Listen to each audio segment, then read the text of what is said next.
I'm glad to see people back. It's great to see everybody. I just want to say welcome to our last Zoom in the May series. I'm working on a few more.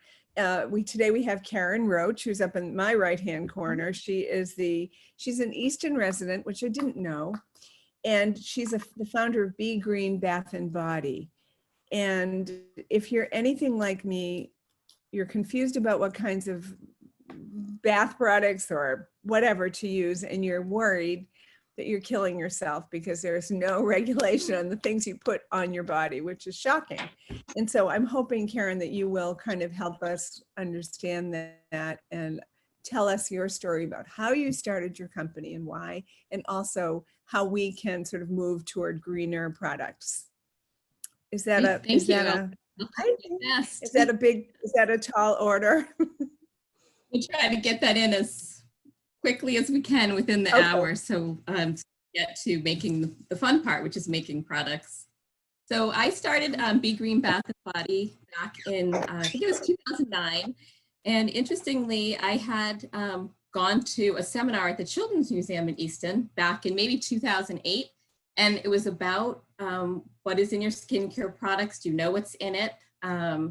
Is it harmful? And I had no idea about any of this and learned an absolute ton, and went home that night and went through my closets in my bathroom and was like, oh my gosh, and like throwing everything away and trying to find healthier things. And I wanted to support small companies. And so I went and started, buying things from different small companies. And then I said, I really have a passion for this. I like researching this. I like learning about what's in the foods I eat, about cleaning products. And so I'm going to start making things on my own and trying different things and see how it goes. And from there, it turned into, friends and neighbors saying, hey, I'd like to try that too. And so it over time became a business. My family in the beginning thought I was a little bit loopy because this was well before the natural and organic movement, which I feel like now it's just much more mainstream. But I started it back in 2008. I spent about a year researching and formulating and learning how ingredients work together and interact.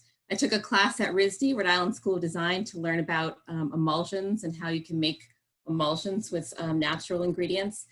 And then a few years after that, I took went for an online skincare certification with a school called Formula Botanica, which is out of the UK, and they have a whole program. It takes maybe a year and a half, 2 years, depending on your speed, go through learning about ingredients and about formulating. And basically just came up with all my own recipes and tested them and created a website, and Be Green Bath and Body was born. And interestingly, my first name for the company was Northeastern Naturals. I called it that for maybe the first year, and then I changed it because I didn't want it to be just like, well, what's Northeast and where's Northeast? And I wanted it to be, it's a green company, so Be Green.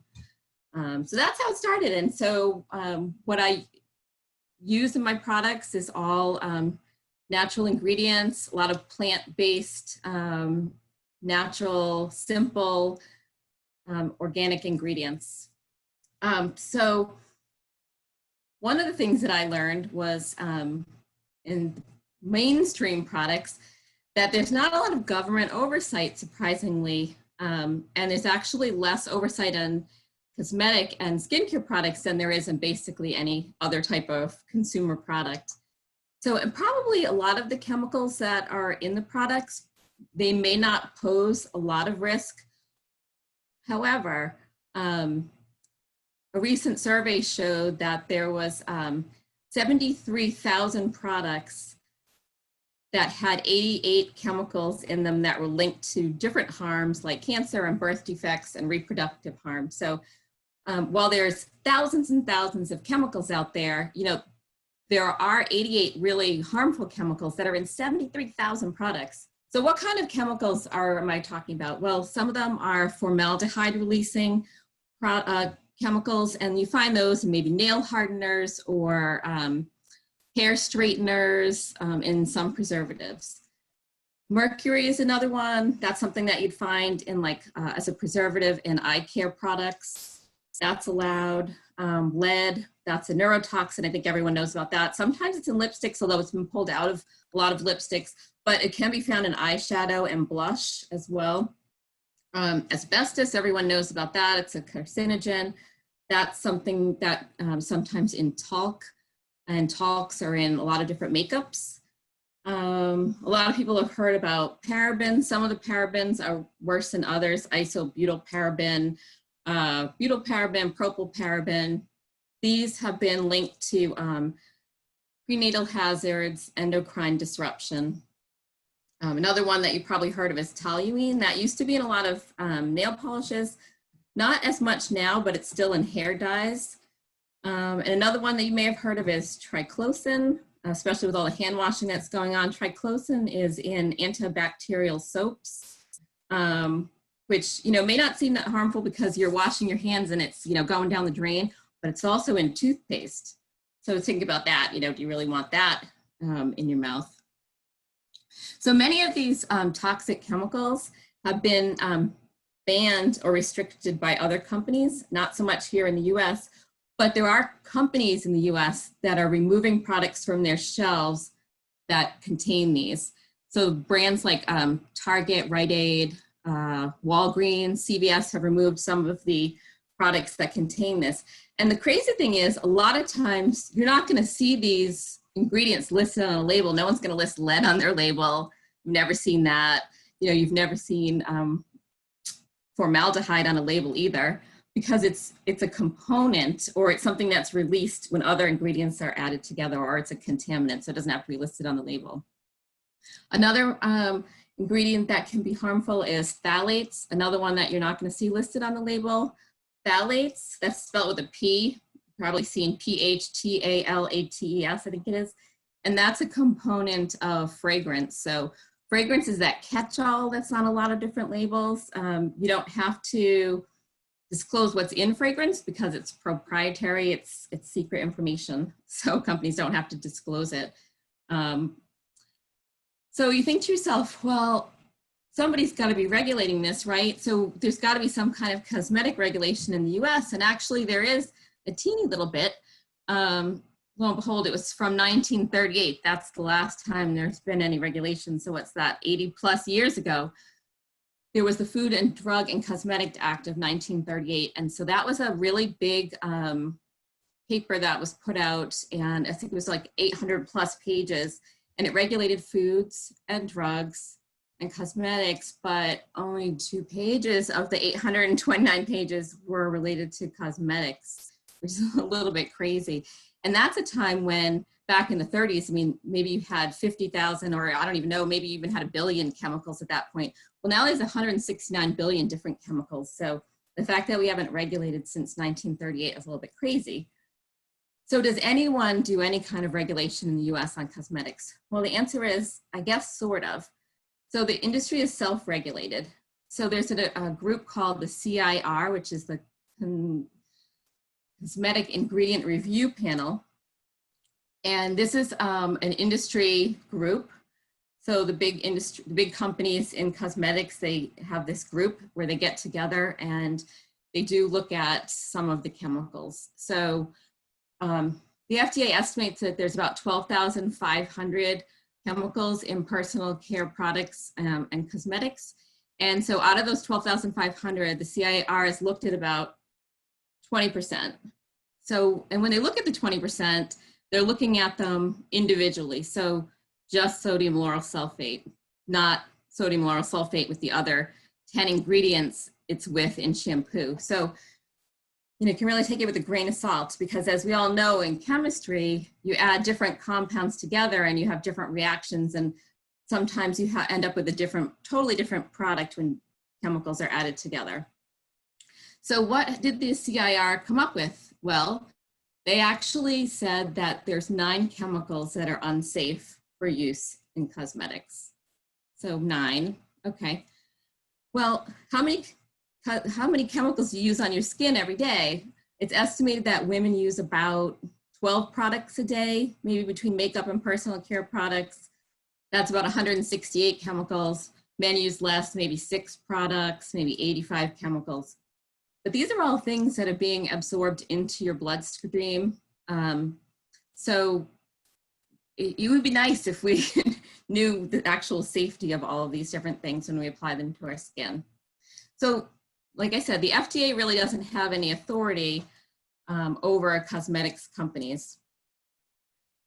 So the FDA does not require personal care companies to register with them. We don't have to give them ingredient statements. We don't have to adopt good manufacturing processes. We don't have to report adverse events. We don't have to provide access to safety records. And the FDA can't issue a recall of any products, even if they cause death. They have no authority whatsoever to do that for personal care products. But they can do it for food, and they can do it for drugs. So it's sort of interesting because you have this act from 1938, which is Food, Drug, and Cosmetics, but they left cosmetics completely off of, having any authority over it, which is a little bit crazy. So has the FDA banned any chemicals from cosmetics? Yes, they have. They banned 9. Remember that number I just mentioned? The CIR group said 9 were unsafe. So those 9 are not in cosmetics, which I guess is a very good thing. But did you know that there's 40 plus nations in the world that have banned or restricted 1,400 chemicals? So yes, we have 9, and we have the rest of the world, not the whole world, but 1,400. So you're talking like the EU countries, you're talking Japan, Australia, Canada, and even some in China that are banned there, but not here. And it's interesting because companies that sell all over the world, some of the bigger companies, will have a different formulation for the US because they can put anything they want in it, and one that meets the standards in the other countries because they can't put all the chemicals in it. So of course, a lot of the chemicals that they're putting in our products here in the US, they're really cheap and expensive, and they can't use some of those in the other countries. So they actually have 2 different formulas based on where the product's being sold.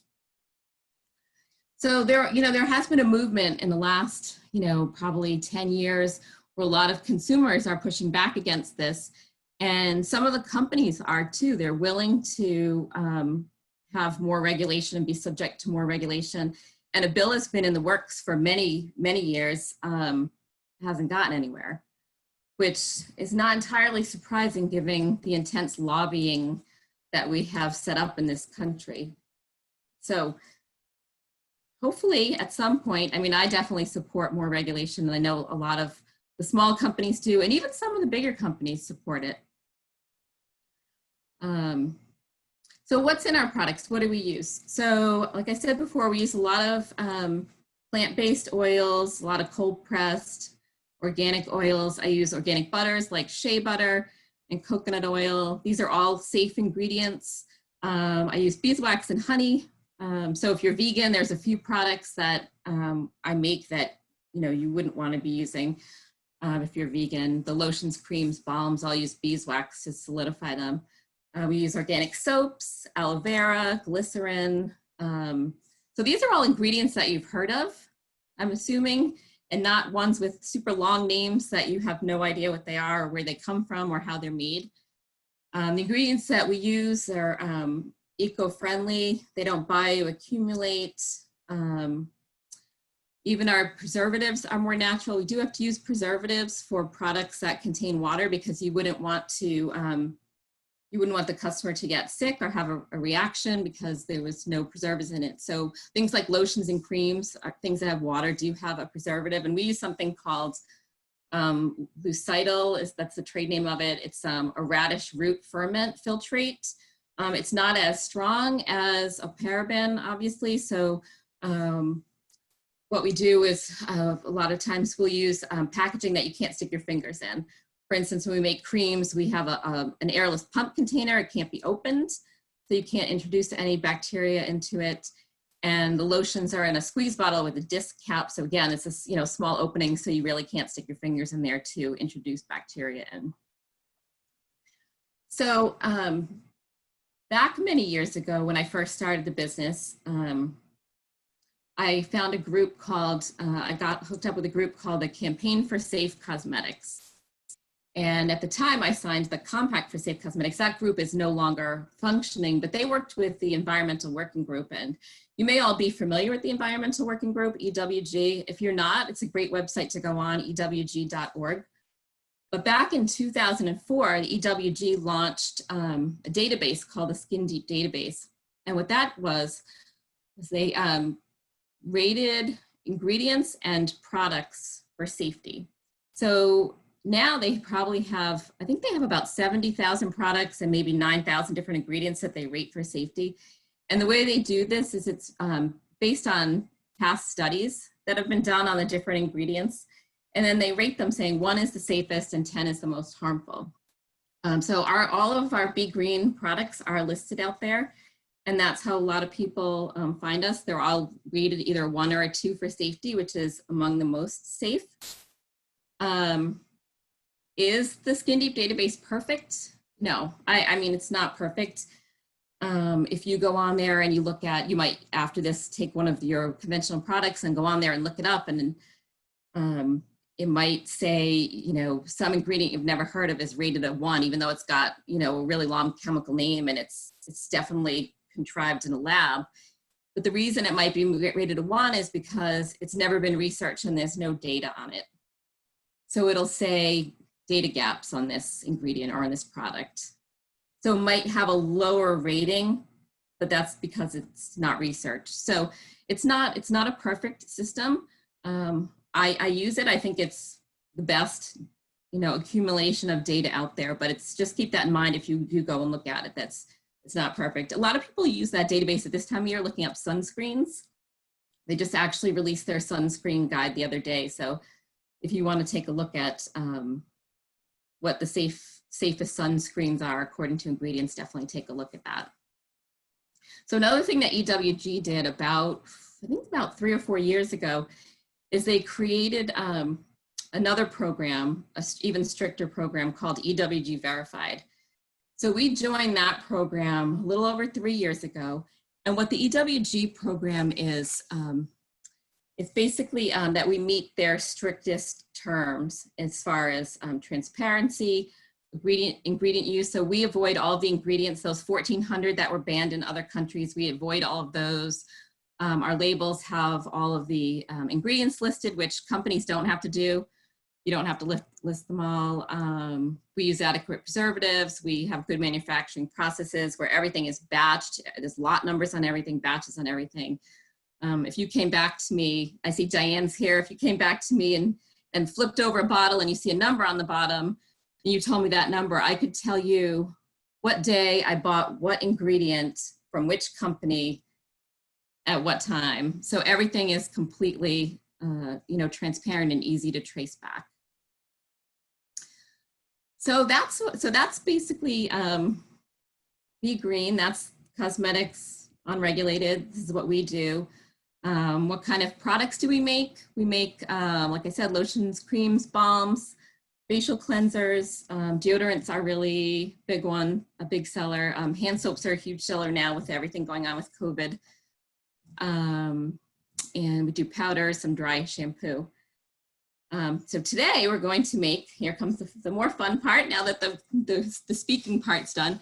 We're going to make 2 facial products. So we're going to make, the first thing we're going to make is a facial cleanser and exfoliant. So let me just pull up some things over here. So I hope that you all had a chance to look at the ingredient lists.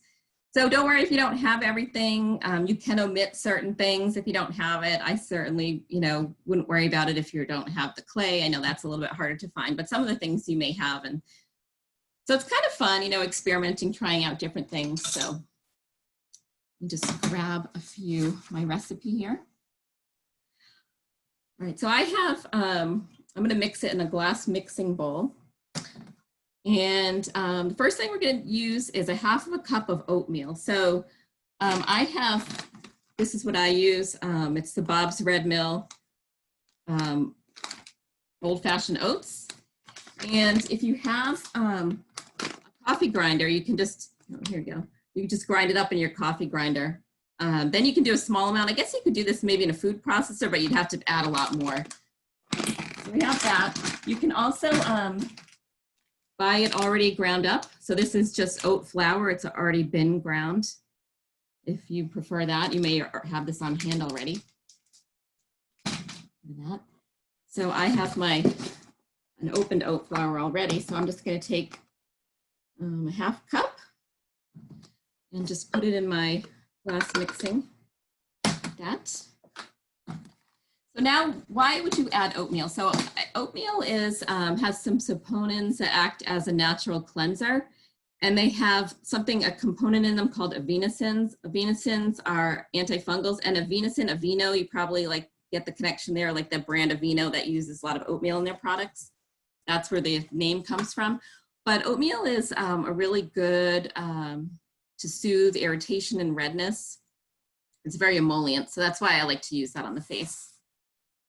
Okay, the next ingredient we're going to use is rice flour. So I'm going to use 1/4 cup of rice flour. So probably not everyone has this, but I actually buy rice flour by the 25-pound bag because I use that in a lot of products. If you don't have rice flour, no worries. I actually ground some white rice. If you can grind brown rice too, I put this right in my coffee grinder. I know you probably can't see this, but if you're going to do that, make sure you grind it really fine, because you don't want it to be too coarse, because then it could actually damage your skin. So we're going to take 1/4 cup of the rice flour, and we're going to dump that in. So rice flour, why do we add rice flour? So rice flour is known as an antioxidant, believe it or not, and it helps with hydration and helps the skin feel softer, and it's very gentle. It has some firming and lifting properties and some oil absorbing properties, so it's good for all different types of skin. And some people also say it has some skin whitening agents to it. I haven't necessarily noticed that much of a difference with my own skin, but I've read a study about that, so I thought I would mention that. If you don't have rice flour, you can also use another kind of flour called chickpea flour. Some people who are gluten-free have that on hand, and chickpea flour is great too because it has zinc in it, and it's a great mild exfoliator. So you could try that as well. Let's see. Our next ingredient. So we're going to put in 2 tablespoons of coffee grounds. So I ground some up already. So again, I don't know if you can see this, but if you're going to grind coffee, you can't just use the, say, Dunkin' Donuts coffee grinds. They're too coarse. You need something that's finer than that. So I actually took coffee grounds, I put them back in my coffee grinder, and I made them super fine. So if you have espresso grinds, that's about the powdery level that you'd want. And why do I put coffee in there? Well, one of the reasons is coffee grounds don't dissolve in water.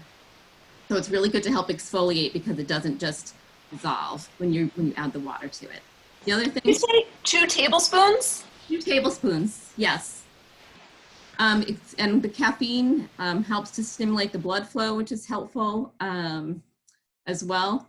Some people ask me if they can use the spent coffee grinds, because you know you make the coffee in the morning. What do you do with the grinds? If you're not throwing them in your compost, could you use them? You could use them for a body scrub, definitely. You would, like I said, you wouldn't want to use them on the face, but if you want, definitely you can make a body scrub. I would say add 2 tablespoons of your spent coffee grinds with maybe 1/2 cup of sugar and 1/4 cup of oil, mix that all together, and then put that in a tub in your shower, and that's your body scrub. That'd make a perfect body scrub. So let's add our 2 tablespoons of coffee grinds. All right, so we got that. The next thing we're going to add is clay. So if you have clay, we're going to add 2 tablespoons of white clay. white clay, I was mentioning to Marion earlier, white clay. So I use something called kaolin clay. It's the most mild clay, and it starts with a K, Kaolin. If you have other kinds of clays, that's fine too. We're not adding that much clay. And I add it because it's really gentle for cleansing. It's super gentle for people with sensitive skin. So we're gonna go ahead and add that. Of course, you know, clay is also detoxifying for the pores, and it's good to remove, you know, grime and environmental pollution as well. We're gonna go ahead and add that. Okay, just 2 more ingredients. The next thing we're gonna add is cocoa powder, and we're gonna add 2 teaspoons of cocoa powder. So I, at the moment, don't have any organic cocoa powder, but I do have Ghirardelli cocoa powder, which there's like a run on this lately. I think everyone's baking. So I add cocoa powder because, one, I love how it smells. It's just awesome. But also it has I add it for the antioxidants that it has. It has flavonoids in it, which are great for your skin. And it does have it's a powder, but it does have some exfoliating capabilities as well. So we're going to add 2 teaspoons of cocoa powder. Cocoa powder and chocolate could be better. Cocoa powder and coffee. So we'll add that. And the last thing that we're going to add is just 1/4 teaspoon of turmeric. So I have some organic turmeric here. And I'm just going to add a small amount, 1/4 teaspoon. So turmeric is another, oh wait, I do have one more ingredient after this, sorry. So yeah, so we'll add the turmeric. I add that because it's rich in an ingredient that promotes healing of the skin and also brightening. However, before I've made different scrubs and added too much turmeric, and instead of being brighter skin, I was yellow skin. It was kind of stained, so you do have, that's why I just add a little bit. But it's really good. It has a lot of antibacterial qualities as well. So if you have problems with blemishes or acne, it's really, really helpful. And the one ingredient I forgot to add is flaxseed. So I have flaxseed meal. It's already ground. If you don't have the ground one, again, you can put it in your coffee grinder and grind it. This is already a fine powder. And I am going to add 1 tablespoon of the flaxseed. So why do I add the flaxseed? So I add it because it's rich in the omega-3 fatty acids, and it's helpful for toning and tightening skin and plumping the skin, and it has some good hydration qualities. So I'm going to add 1 tablespoon of that.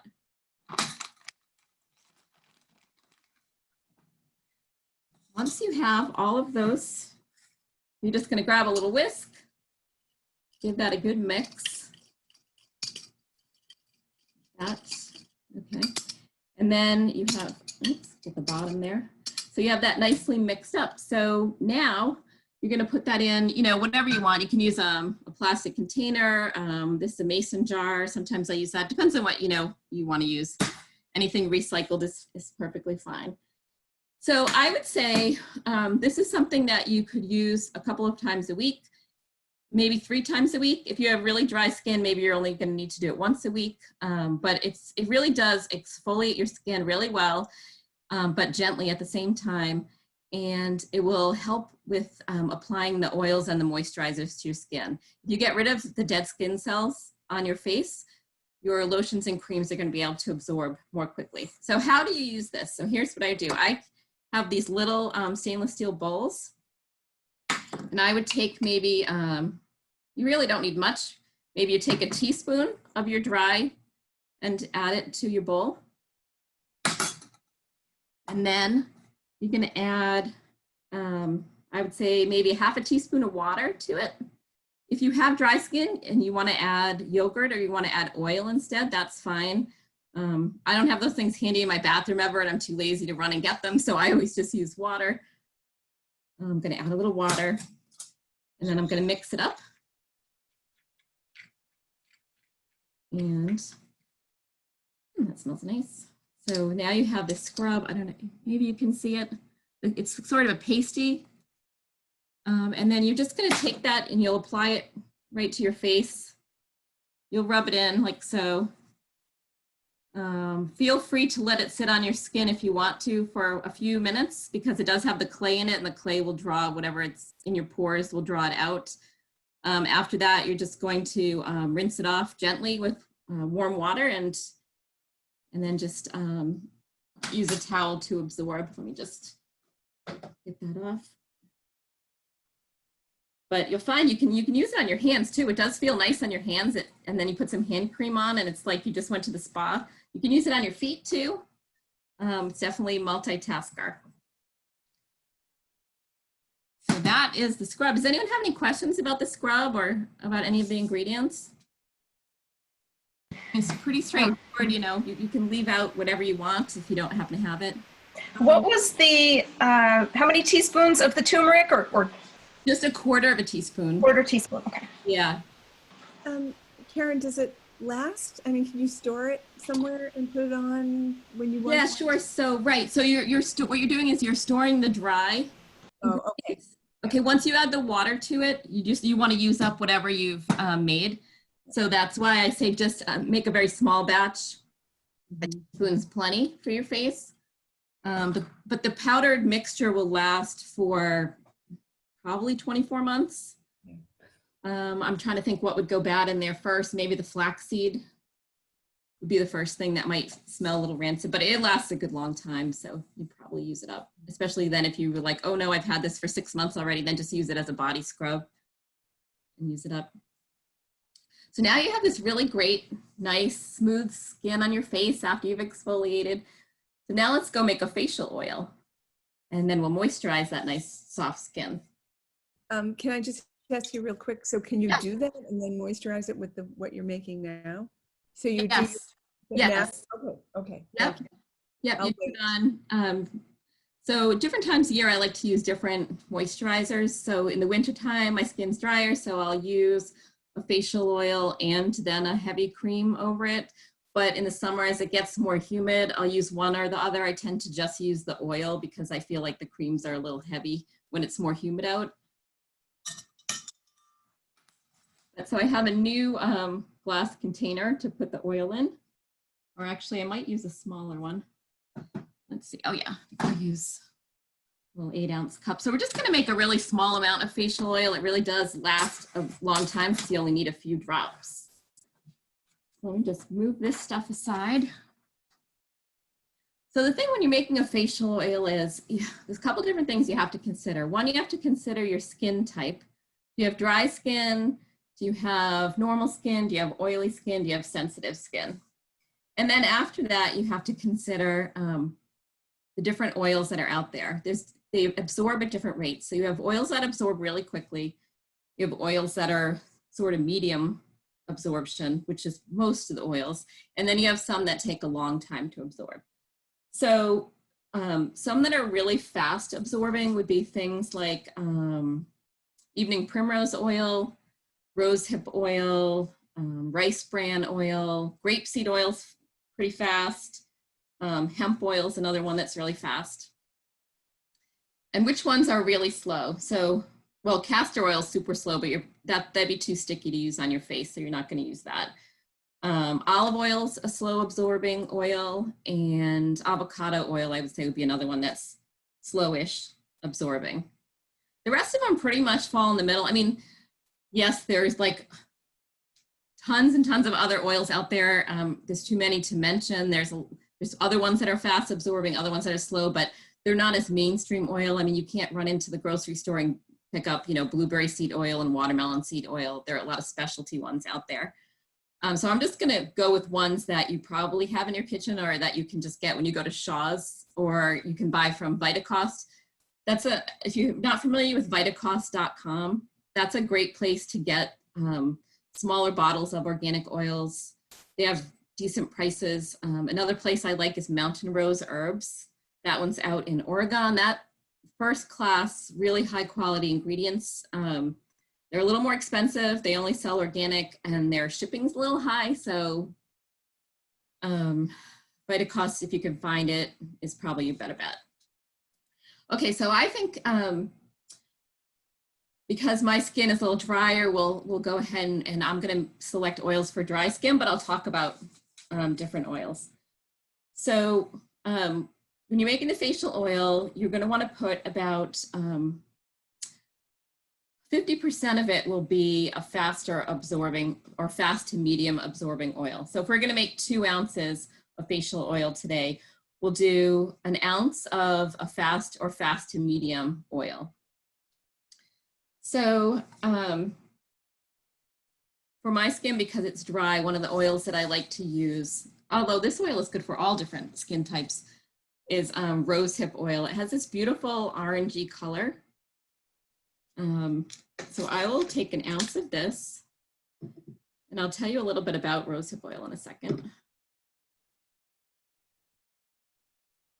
So this oil, if you do look to buy this oil is expensive. A gallon of organic rosehip oil runs about $275 for this. It's pricey, but it's a wonder oil, and you can really buy yourself like a 4 ounce or an 8 ounce one, and you'd be very happy, and it will last you a very long time.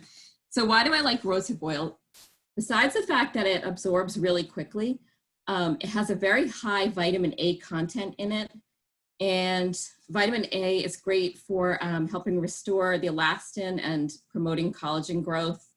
It helps with the breakdown of skin tissue, and it helps reduce dark spots. And I really feel like this one lives up to its billing. It also penetrates very deeply into the skin layer. Some oils, the heavier ones, may sit on top a little bit more, but this really does penetrate. It has a very high vitamin E and vitamin C content. So it shields your cells against oxidation, which could help delay the onset of aging. And it has a really high content of linoleic acid, which is great for helping to maintain the skin's barrier function, and it's very hydrating to dry skin. If you have sensitive skin, this is also a very good oil to use. I use this oil in a lot of products that I make for people who have eczema and psoriasis, because the fatty acids in it help with tissue regeneration. It's just really fantastic. Some people use it for scars, but it's very hydrating for dry, itchy skin. So that's the one I'm going to use for my fast absorbing. But another good one is evening primrose oil. If you don't have any fast absorbing ones on hand, go ahead and use argan oil if you have that. Grapeseed oil is another fast to medium, so you could use that as your 1 ounce of base oil. Then we're going to add a 1/2 ounce to 1 ounce of a medium absorbing oil.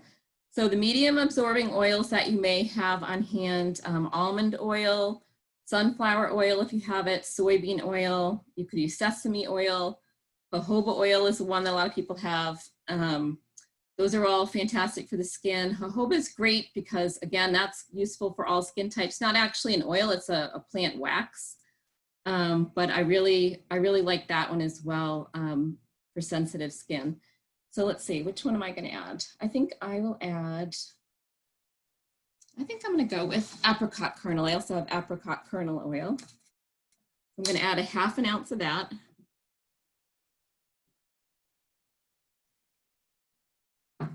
That's that. And then because I have drier skin, I'm going to add a 1/2 ounce of a slower absorbing oil. Like I said, avocado and olive. Most people have olive oil on hand, so feel free to add that one. I have olive and I have avocado, so I'm going to go ahead and add a 1/2 ounce of avocado. It's nice to get a good mix of say 2 to 3 different oils that have different properties. So some oils have more vitamin E in them, some have more vitamin C, some have more vitamin A. All of them are going to have essential fatty acids. I do recommend using the organic oils over just the conventional ones, because the organic ones have not been processed at high temperatures, so they retain their vitamins, whereas the conventional ones, the vitamins may have been blasted out of it. It's hard to say. But at least for the organic, we know we have some standards. So we're just going to mix this right up.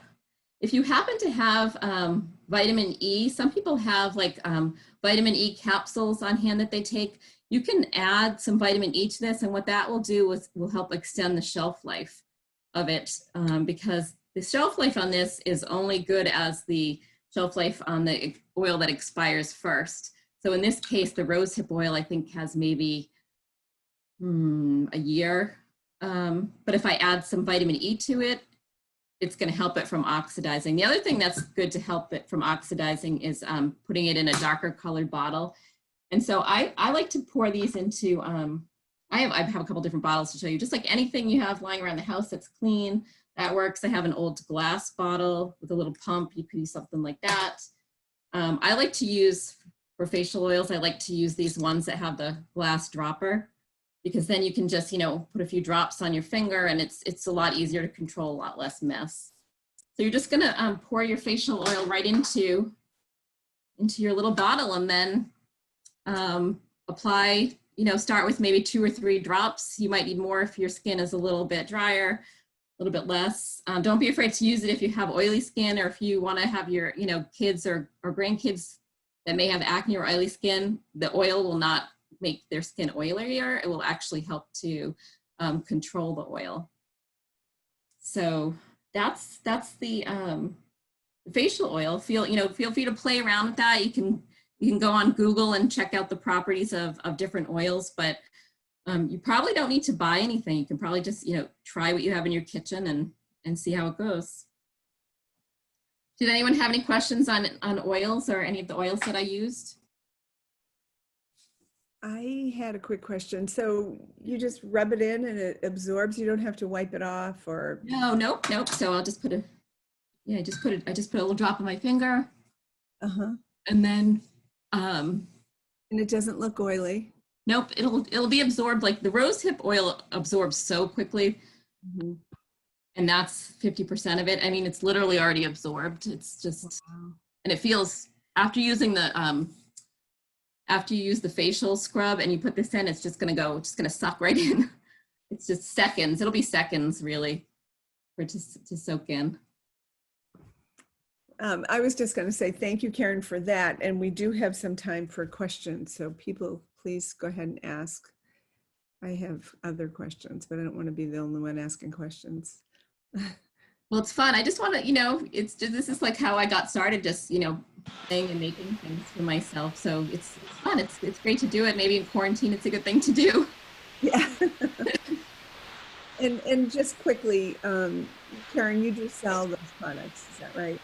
I do. We have a website. It's called begreenbathandbody.com, and I'd love if you had time to check it out. There's some blog posts on there too, with some past, you know, research I've done on different ingredients, and actually I think I did a post not maybe a year or so ago about different oils to use on your face, depending on the different skin types you have. But yes, I have a website, and actually if you're from the Easton area and you choose to order, you can actually have curbside pickup at my house, and that way you avoid paying for shipping, and you can use a coupon code called pickup, and that way you don't have to pay any shipping. Do you use all of your own products every day? Do you not buy? I mean, where do we start with this? You said to go to this wonderful website that had thousands of ingredients listed according to the safety. I'm sorry, I missed what you said. Where do we start with, you know, weaning ourselves off chemically harmful products that are going directly to our bloodstream? You know, that's a good question. And the important thing is to not become overwhelmed by making 100% of changes at once. You start small. You start with a few things. Maybe you're going to start with the cream that you use most often. And you're going to start with things that penetrate your skin, and you're going to leave soap for later because, you know, soap's washing off, so it's not having as long of a time to penetrate. So I would say, you know, skin creams would be a good place to start, or facial oils would be a good place to start. And you can look up safe options on the ewg.org Skin Deep database, and you can see all the different Ewg Verified products. that are out there. You can compare them to Be Green. I don't know if you'd find better, but it's always good to compare. There's lots of options out there. A lot of people use a line called Beauty Counter. That's a great line. It's like an MLM company, so kind of multi-level marketing. So it's like a Pampered Chef or Tupperware. So they're a little more expensive because more people are getting a cut of it, but products are fantastic. The ingredients are fantastic. So there's a lot of options out there now. I mean, you can just go to Whole Foods and you'll find a lot of different options as well. Karen, do you have options for different age groups, like younger versus older people like me? So my target market is actually 40 plus. Oh. So my products are designed more for people either with aging, mature skin, or sensitive skin. I do have a few products for people with oily skin, but that's not really my market. So mostly everything is for older skin. And sensitive skin, I say that because the ingredients are really pure, and a lot of the products we don't use essential oils. So people who have really sensitive skin are able to use them. Thank you. So when you have mature skin, you can assume that it's dry skin and that we want, you know. Well, not always, but a lot of times, yeah. What about lotion for your body aside from your face? Like, you know, God knows what I put on myself today after the shower. Yeah. So what do you make a product for that, or do you recommend one that is more harm? So I actually do make a body lotion. I have it in unscented citrus and lavender. The unscented is probably the most popular because I think a lot of my customers do have sensitive skin. And the difference between the lotion that I make and ones that you buy on the shelf is the conventional lotions generally have about 10% oil in them, and we have a little over 50% oil in ours. And so the moisture will last a good long time. You know, sometimes you put lotion on and then like 5 minutes later, your skin, you don't even feel it on. Mm-hmm. So ours lasts a lot longer than that. So you'd actually use a lot less, number one. Number two, after you put it on, you're going to wait maybe 20, 30 seconds to get dressed because it's going to take a few seconds to absorb. But even like a couple hours later, you'll come back and you'll say, oh, my legs still feel moisturized. In the summer after sun exposure too. Go ahead. I have another question, but does anybody else want to say anything? I had a quick question for everybody. I took a picture to post on the library Facebook page, but if there's anybody who prefers not to be in there, just like give me a quick thumbs down and I won't do it. Just no. Okay. Anybody else out there? Okay, thank you. What do you use for sunscreen? So sunscreen's a tough one, you know. Anyone who's got well, my kids are older now, but it was always like a struggle because no one wants to use anything that's white. I use this brand that's called Kinesis. It's actually a Canadian company. It's not a perfect sunscreen. It's not rated a 1 or 2. It might be a 4 on the EWG database. I do like it. The family likes it. I know a lot of people who use the Beauty Counter one and like it. I've used the Blue Lizard brand in the past and like that one too, although it takes a little bit longer to rub that one in. And there was another one I was going to try this year. I think it's called Babo Botanicals, which I saw was highly rated, so I was going to give that one a try. But generally, we've been using this brand called Kinesis. Starts with a K. I think it's Kinesys. It's a spray sunscreen. So the family, they like the spray and go type thing. They all have really fair skin, and they haven't gotten burned. So that's what we use. The stuff that you made, I've used your sunscreen before and it was fabulous. Oh, thank you. Wonderful. You know, I don't make it because it's so highly, I don't sell it anymore. It's so highly regulated and I'm not comfortable making it for other people if they got burned, but I'm glad you liked it. Yeah, and the other issue with sunscreen, of course, is, you know, people put it on in such quantities, and there are so many of us that it's actually harming the marine environment. So that's another big issue for people. It really is. And I mean, you definitely, when you're buying a sunscreen, if you're going in the ocean, you want to look at and make sure it's more of a mineral-based sunscreen, and it's got something maybe like zinc oxide in it, which is not harmful to reefs. So it'll be one of the ingredients to look for. Yeah, that's another thing.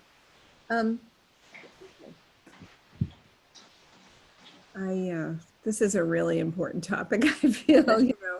Why do you, can I ask a bigger question? Why do you think cosmetics are so unregulated? Who are the lobbyists, and why are they, how do they get, is it because of women and the beauty? No, I don't necessarily think it's because of women. I think these big companies, you know, I don't want to call anyone out, but just, you know, companies like the Revlons of the world and Procter and Gamble's, and they have deep pockets, and they want to make these products inexpensively for the US market. And they, you know, the legal system we have in the US is very different than other places in the world. In the US, you can't just, you know, pull a product down. You've got to go to court. You've got to wait till somebody or 10 people die to get anything changed. Whereas in other countries, like in the EU countries, if you've done, you know, if someone's done a lab test, some research, and this is found that something is harmful, it's going to be pulled. They don't have to go to court. They don't have to wait for 10 people to die. So it's a very different legal system, and I think that's what contributes to our problem here. And oh, do you recommend toothpastes? Just, you mentioned toothpaste, and I know we all have horrifying toothpaste out there. What's the one that I have? It starts with like an X. This one, I can't remember the name of it. I buy it off of Vitacost. It's a baking soda based toothpaste. So sorry, I can't recall the name of it off the top of my head, but if you do go to vitacost.com, because it's not, I haven't seen it sold in stores. But, you know, generally just if you look at the ingredients on your toothpaste list, I would make sure there's no triclosan in it. And I don't like to put things like sodium lauryl sulfate, SLS, in my mouth either. That's a chemical that I don't really have in any of my products or anything that I use. It's in a lot of shampoos as well, but it's in toothpaste to make it foam nicely. So but I read you don't really need foam for toothpaste. That's just an artifice because. Yeah, right. It's just something that we were marketed at some point, probably, you know, 50, 70 years ago, and it's just stuck, and it's another inexpensive ingredient. So that's probably why it's in there. Well, I hope we all spread the word about, I mean, we all should know this by now, but I think it's so hard to resist the marketing ploys that we're sold. You know, it is. And you know what, the marketing, they all convince us that we need, you know, a cream for our face, a cream for our neck, a cream for under the eyes. You know, we need 20 different products. You really don't. You could get by with, you know, one cream. You can use it under your eyes. It's totally fine. You can use, you know, one lotion, and you can use it on your feet and your hands. And, you know, you don't need as much. You really don't need to spend $100 on an eye cream when you can use your normal cream. And it's, you know, we're all going to age. You know? There's it, right? Yes, that's a little bit, but you know, it's, you know, let's just age gracefully and not worry about, you know, if we have 2 wrinkles or 10 wrinkles. That is a really good message. That's a hard one. A little extra gray hair because of quarantine. Yeah, Right. I have no dye in my hair. I want everybody to know. My mother for years used, you know, Clairol black. And I remember her under the sink and the horrific stench of it in the kitchen. And she's like, you know, she had to have somebody help her put it through.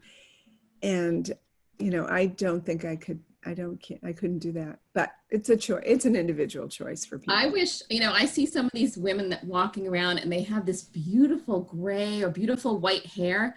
And I'm so jealous because mine is not that. It's just maybe because it's not fully white or gray yet, but I would love to have that beautiful white or I gray. think we need a different Zoom Yes. session for that. I think we need to get all the Yes. gray ladies together and Yes. see, you know.